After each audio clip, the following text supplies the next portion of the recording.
Welcome to Equity in Focus. I'm your host, Kevin Hooks. Today, we are diving into the power of self-advocacy and career advancement for underrepresented professionals. I'm thrilled to have Devika Brij, the visionary behind Bridge the Gap Consulting, joining us to share her strategies for thriving in spaces that weren't really always designed with us in mind. With that being said, welcome to the stage. Ms. Devika Brij, how are you?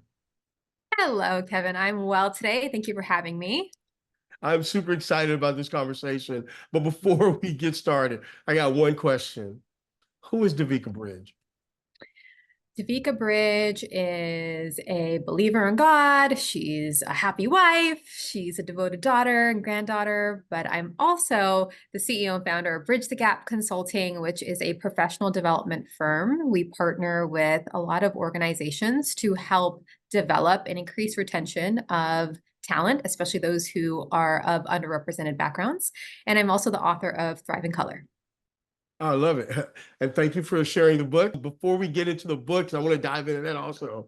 You've been involved in some of the largest brands we could think of, like Google and LinkedIn. What were some of the pivotal moments in your career that sort of created this person you've become? Yeah, I never thought I would be able to work for great companies like Google and LinkedIn. And I'll say that because when I was studying in university, I was actually preparing to become a high school English teacher. And it was day one of the master's program where I was sitting in that classroom with my peers, and something inside me said, "You don't belong here." And I didn't want to waste any more time. I didn't want to just go through the education process and become a teacher just because I was in the room. It was really important for me to identify why I wasn't connecting with it any longer and make appropriate pivots. And so I took a chance on myself. I quit the master's program that day, which my mom wasn't too thrilled about. But it really led me into a really tremendous career in tech. So I, had to learn how to navigate these really competitive environments. I had no, business education. I hadn't worked in corporate environments before. And as a woman of color working in very competitive spaces like Google and LinkedIn and other tech companies, I struggled, Kevin. I really struggled. And I realized that it wasn't just my challenge. It was shared amongst my peers who were also, people of color or first or second generation immigrants or women or other underrepresented groups.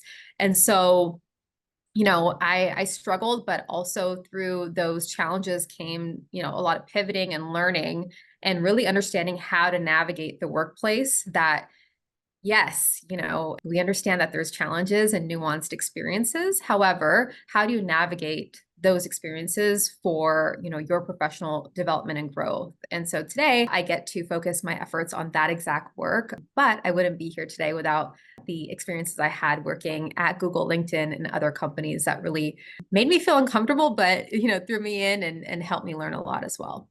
Yeah, no, I think that's fantastic. And you touched on something like the challenges that you might face in a corporate environment are very different than the challenges, like, for example, even I might face. And so, one of the things that I know about gender tax in particular, women pay particular taxes. They pay a beauty tax, they pay a mother tax, they pay a tax of being a woman, all of these different taxes. How do you navigate that system? And then how do you encourage your clients to stay the course amidst those realities? The first thing is we have to be realistic. I pride myself on keeping it 100 with every single person I work with, whether it's the C-suite and getting their buy-in and investing in the employee or the actual employee that I'm working with, the professional. The reality is, Kevin, is that no workplace is perfect. Society is not perfect. And we know that there are challenges, right? For women and other underrepresented groups specifically, but everybody has their challenges, right? Those things don't get fixed overnight. I think in 2020, when we saw a boom around DEI and a lot of organizations really committing to making all of the changes overnight, well, it's 2024. And we see, the shift that has happened because the reality is nothing can be changed overnight. Now, I think there are a lot of great companies that are doing great work to make workplaces more inclusive, more equitable, more fair, and more productive, but it's going to take time to evolve. And so it's important that you know that that's a reality, right? No matter how much hype you hear, no matter how many commitments and PR statements you hear from workplaces and leaders, it takes time. For you, as the professional in these spaces, the best thing you can do is focus on your performance, focus on advocating for yourself, whether that's career goals and professional growth needs, but also your needs around wellness, also your needs around family, also your needs around what helps you feel successful and productive. And those conversations are a little bit tough to have, but those are the exact strategies and tools I've outlined in the book to help individuals know how to do exactly that, how to advocate for yourself in these different environments in a way that will resonate with your leaders and help you feel empowered at the same time. I like that. Let's unpack that framework just a little bit more. That you're Yeah. talking about how you create these opportunities for underrepresented members of these organizations to really achieve the career aspiration that they want. Can you be more granular? Like give an example of something you actually will, give someone as a tool to use in these environments. Absolutely. So when we think about advocacy, I always say the first step before you're able to self advocate is understanding your professional brand, right? A Mm, lot of us go into the workforce, but we never take the time to understand, what is my brand? What do I want to be known for? What am I really great at? And what are my culture contributors? What do I bring to this team, to this company that helps me stand apart? Because I know that people have similar educational backgrounds, they might have similar experiences or even more experience, but I'm selected for a reason. What was that something special? And mm. so I introduced in the book how to create your professional brand, because it's important you realize that first. And so I introduced the concept of a KISS framework. You'll learn more about it if you get a chance to read the book, but it's really understanding your culture contributors, which are your personal and professional experiences that help you show up the way that you do, that unique, that's something special that you bring compared to other individuals that didn't get in the door, but you did. And then your interests, not only within the scope of your role today and your career, but your interests outside of work as well. That really matters. And then your strengths and skills. So what do you pride yourself on? What are you really good at? What are your natural contributors that, you often hear your leaders calling you out on? And I think it's really important to self-identify those things, because it's more common to adopt the narrative others have to say about you. So your leaders might say, "Hey, Kevin, you're really good at XYZ." And you're like, "Okay, cool, but those skills actually drain me. When I do that type of work, it doesn't motivate me. So I want to be known for ABC, because those, skills and strengths bring me energy. Those skills and strengths aligns with where I'm trying to go in my career and what I need my reputation to be known for." So it's really important that you're driving that narrative. And so creating your professional brand, understanding it, is the foundation of everything that will follow through self-advocacy and professional growth. So one of the things that I know that happens, like you enter these new workplaces, you're super excited, and one bad experience with somebody who doesn't see the world quite like you do. And all of a sudden, we battle with a loss of confidence. We battle with imposter syndrome. How do you get past those challenges when you have all that momentum, but then somebody cuts you off at the knees? Yeah.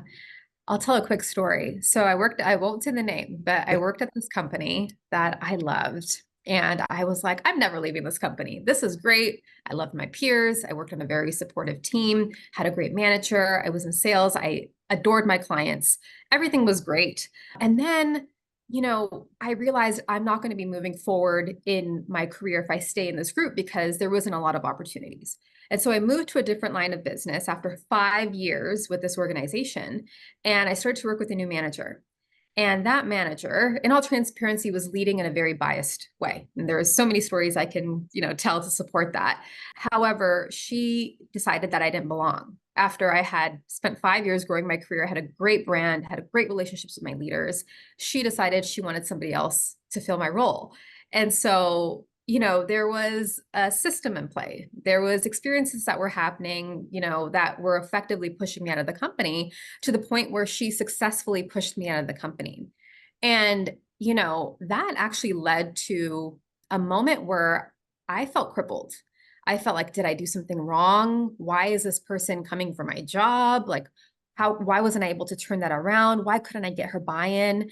And I realized, we can't control perception. We can't control people's will towards us or what they decide. And what I've learned is you can't always change a leader. Most of the time, you cannot change a leader. Your leaders are the way that they are. But then I realized, hey, that's not my problem.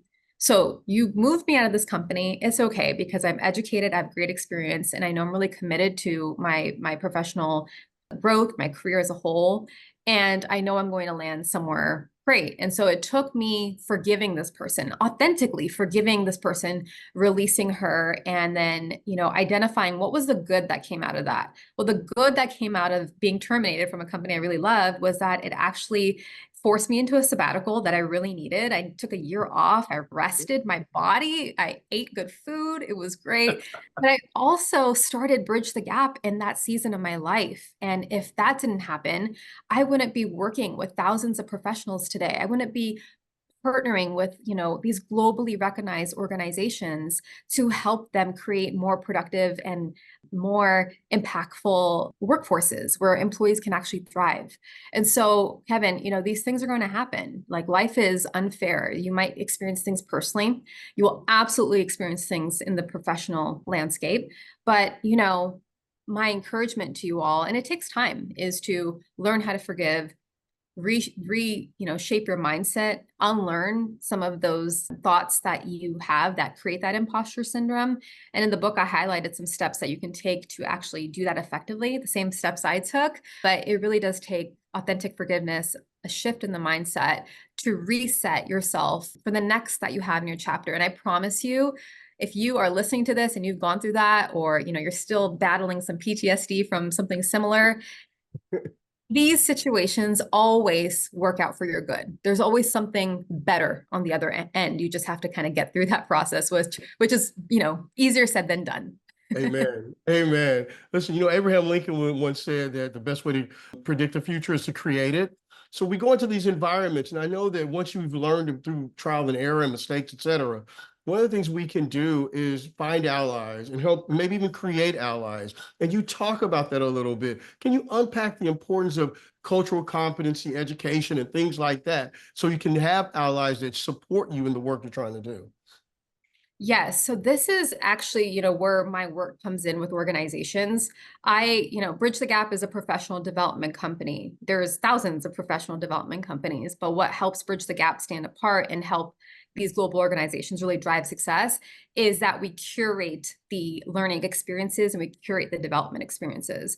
So if we know that a leader has a mostly female team, well, that leader can't be just trained on the typical leadership skill sets. They need to understand the challenges women have in the workplace, why they might struggle with advocacy, the work-life balance that typically, is impacted at some point. So we have to educate them with the fundamentals and then build their leadership skills based off of that. So that's where Bridge the Gap is really curating these experiences to make sure that learning and development is not a one size fits all. Rather, it is something that needs to equate for people's lived experiences, and then, train leaders, even train employees and peers to have visibility around culture and different dynamics and nuanced experiences so the whole workforce can thrive together.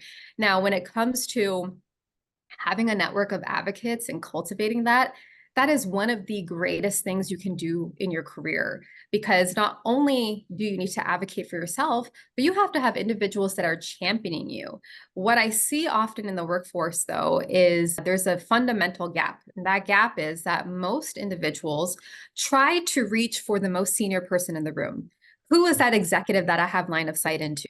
Who is the most senior person that knows my name? And we try to cling on to that person for mentorship or for sponsorship, but those individuals sometimes are not the right fit for you. So there's a qualification that needs to happen here. There needs to be purpose and really intention and understanding, hey, in this season of my career, with my current career goals, who can I bring in that can help advocate for me, who can help champion me when I'm not in the room, who can put my name in the hat for opportunities that I might not be immediately considered for. So it's really important to have those individuals in your network. So in the book, I introduce 3 core categories of individuals you should have in your network of advocates. One are mentors, and those are individuals that you learn from, but they're not necessarily responsible for championing you. They're individuals you're essentially learning from. Maybe it's their experiences. Maybe they've they've been where you're trying to go. And that's their responsibility to share learnings and their knowledge with you. And then there's sponsors, and you can learn from sponsors, but their job is to make sure that your name is being heard. They're making sure that you are being considered for the opportunities that are top of mind for you. They're making sure that they're highlighting your work. And then there's career allies, which is a new concept for individuals. But who are your peers? Who are those that are even junior to you? And how do you include them in the conversation so they're advocating for you? They're highlighting your contributions and achievements on behalf of you. So when you have this network of advocates really championing you, it makes the process to career progression so much easier versus carrying that load for ourselves. No, I absolutely love it. I think it's spot on. Before we get off of your book, what's one thing you want to make sure that for anybody who hadn't read it, if they pick that book up, what are they going to get out of reading that book? So many things, but I think the goal, I say so many things because when I was Don't let writing me it, read the one thing, Kevin. let me just read you the whole book. Right? No, Yes, right. no, story time. No, I really, the book will meet you where you're at. You could be a new professional coming into the workforce, or you could be, someone that's a VP or even in the C-suite, and you're going to receive tremendous value from, the book. But I would say that the core theme is effective self-advocacy and making sure that you are embracing what I call healthy entitlement. A lot of individuals struggle with self-advocacy, especially if you come from a historically marginalized background. You are likely taught that self-advocacy is braggadocious, That's right. that it makes you seem like you're not humble, that it makes you sound conceited. But what I want you to learn, if there's one thing you take from this interview, is that self-advocacy is data sharing. So if you think of any business, every business is collecting data to make decisions about where the business is going, where products are going, where culture is going, where their values are going, where the marketing is going, and so forth. Your leaders need the data on you to understand where you're going in the company. And that data is, how you're driving contributions and achievements, how you've helped meet team objectives, or back up your leaders' goals and help your leader get to where they're going as well. Or what are the goals that were laid out at the start of the year for the company? How have you, within the scope of your role, help meet those objectives? That data is necessary. Without that data, your leaders can't help propel you into that next in your career. And so the book will talk about so many different things, right? We talk about professional branding, communication best practices, negotiation best practices, dealing with, unfair situations and circumstances. There's so much that goes into it, but the core theme is around effective self-advocacy and making sure that you're keeping your foot on that gas pedal in a way that feels comfortable for you to pursue career progression over time. Yeah, no, you keep mentioning two things that I really want to explore before we get out of here. You mentioned self-advocacy and work-life balance. What advice would you give the people that are listening that are really new to their career and maybe even mid-career, how to be a better self-advocate, but more importantly, and in doing so and being successful in the workplace, recognize the importance of that balance that we are all too often ignoring. Work-life balance is incredibly important. And if we can have a real talk here, because I like to keep it 100 all the time, workplaces, I feel, are more receptive to work-life balance needs and you advocating for those things that you need to make space for you to be more productive and successful when you are a good performer. So I've worked with individuals sometimes where they're not meeting the objective of their role. They're not performing to the standard that they were hired to, right? So say you're not performing well, or you're maybe on a performance plan, or you've received feedback that there are fundamental gaps in performance, and you're like, hey, I would love to have, I would love to work from home Wednesday, Thursday, Friday, even though the whole office is back to the office. That's not going to translate to your Right. leaders, right? So you have to first and foremost make sure that you're performing well. But that gives you the foundation to say, hey, leader, I am meeting objectives. I'm even exceeding objectives. Clearly, I'm doing my job well, but what will help me feel more successful, more productive, more alert to continue on this track is being able to leave at 3 to pick up my child from daycare, being able to work from home an extra day a week, being able to take half an hour longer on my lunch break to hit the gym because being physically active makes me feel better. Whatever that is. But when you're performing well and you're using that as leverage to create a case for your work-life balance, that's going to be, really important. Now, I will say this as a caveat. It is also okay to struggle in your career. So if you are in a place where you're not performing well and there's gaps and you're not the rock star that you were once, known to be because things are happening in your life, maybe you're going through something personal, maybe you're just feeling lack of motivation, that is okay and that's normal. But it's really important for you to also communicate that with your leader. Hey, leader, I realize I'm not doing so great. And without getting into the details of it, I'm going through some things personally that are impacting my mental health, my work-life balance. It would help me if we could discuss ABC. What does that look like for you?